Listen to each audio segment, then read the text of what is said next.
வணக்கம். கொங்கு நாட்டு சமையலுக்கு உங்களை அன்புடன் வரவேற்கிறேன். இன்னைக்கு நம்மளோட சேனல்ல மாம்பழ கேசரி எப்படி பண்ணுறதுன்னு பார்க்கலாம் வாங்க. அதுக்கு நல்ல ஒரு கனமான பேன் அடுப்பில் வச்சுக்கோங்க. ஒரு 3 டீஸ்பூன் அளவுக்கு எண்ணெய் ஊற்றிக்கோங்க.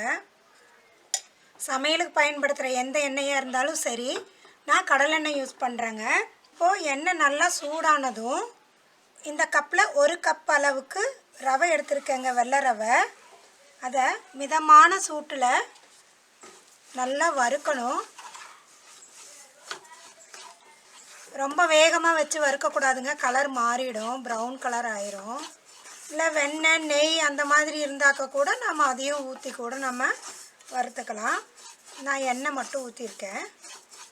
ரவை செவந்து போகாத அளவுக்கு நல்லா இளம் வறுப்பாக வறுத்துடலாங்க. நல்லா பக்குவமாக வறுத்துட்டோம் அப்படின்னா ஒன்றோட ஒன்று ஒட்டாமல் நல்லா உதிர அருமையாக வருங்க. இப்போ லேசாக அந்த ரவையினுடைய மணம் வர ஆரம்பிச்சிருச்சு. இனி நம்ம எடுத்து இதை ஒரு தட்டில் மாற்றிக்கலாம். மறுபடியும் பேனை அடுப்பில் வச்சுக்கலாங்க. தேவையான அளவு எண்ணெய் ஊற்றிக்கலாம். அது கூடயே நெய் சேர்த்துக்கலாங்க. எண்ணெயும் நெய்யும் சரிபாதியாக சேர்த்துக்கலாம். இது ஒரு 5 ஸ்பூன் போடுறோன்னா அதுவும் ஒரு 5 ஸ்பூன் சேர்த்துக்கலாங்க. இப்போது நெய்யும் எண்ணெயும் நல்லா காஞ்ச உடனே முந்திரி பருப்பை சேர்த்துக்கலாங்க. முந்திரி பருப்பு கொஞ்சம் கோல்டன் ப்ரௌன் ஆன உடனேயே திராட்சை பழம் சேர்த்திக்கலாங்க.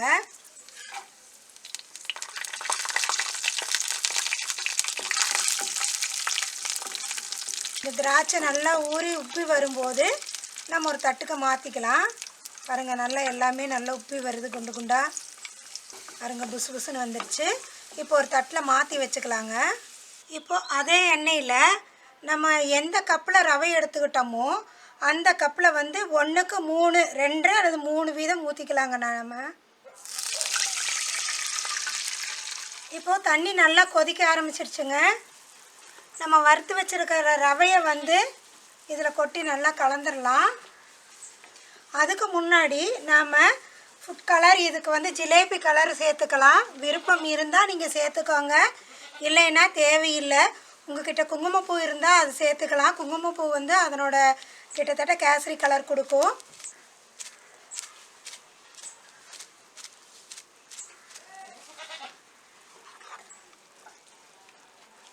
கொஞ்சமாக ஒரு சிட்டிகை அளவு சேர்த்துக்கலாங்க, போதும். இது நம்மளோட விருப்பம்தான். இப்போது மிதமான தீயில் வச்சுக்கிட்டு நம்ம கொஞ்சம் கொஞ்சமாக இதை போட்டு கிளறலாங்க.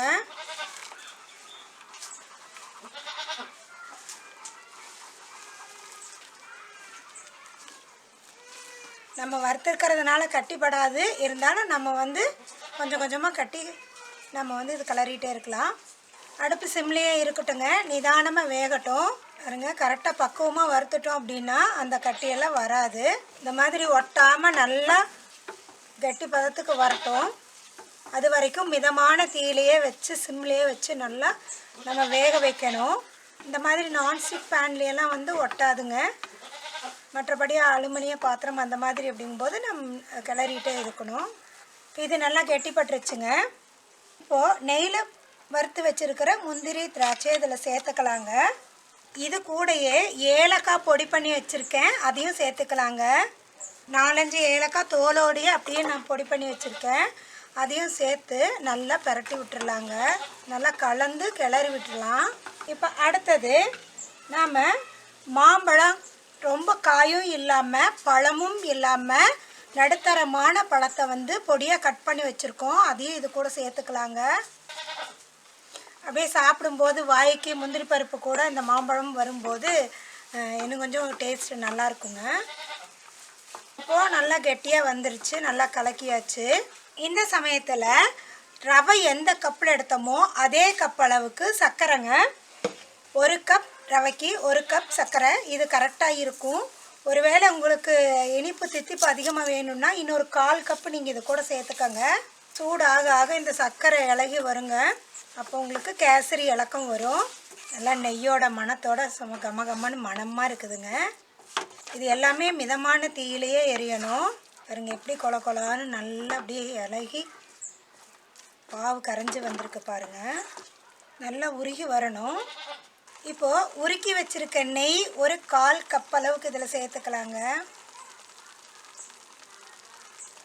பாருங்கள், அப்படியே ரப்பர் மாதிரி சும்மா பொதுன்னு இருக்குங்க. கொஞ்சம் கூட பாத்திரத்தில் ஒட்டாமல் அழகாக வருது பாருங்கள். நெய் விடுற அளவுக்கு வந்து கேசரி நல்லாயிருக்கும். இலக்கம் இருந்துக்கிட்டே இருக்குங்க. நல்லா ஆறி 2 மணி நேரம் கழித்து பார்த்தாக்க கூட இந்த ஒரு இலக்கம் அப்படியே இருக்கும், கெட்டி ஆகாது. அவ்வளோதாங்க, நம்மளோட மாம்பழ கேசரி ரெடி ஆகிடுச்சுங்க. இதை நீங்கள் வீட்டில் செஞ்சு பாருங்கள். செஞ்சு பார்த்துட்டு பிடிச்சிருந்தா லைக் பண்ணுங்கள், கமெண்ட் பண்ணுங்கள், ஷேர் பண்ணுங்கள், சப்ஸ்கிரைப் பண்ணுங்கள், பக்கத்தில் இருக்க பெல் பட்டனை கிளிக் பண்ணுங்கள். இந்த வீடியோ பார்த்ததுக்கு நன்றி. வணக்கம்.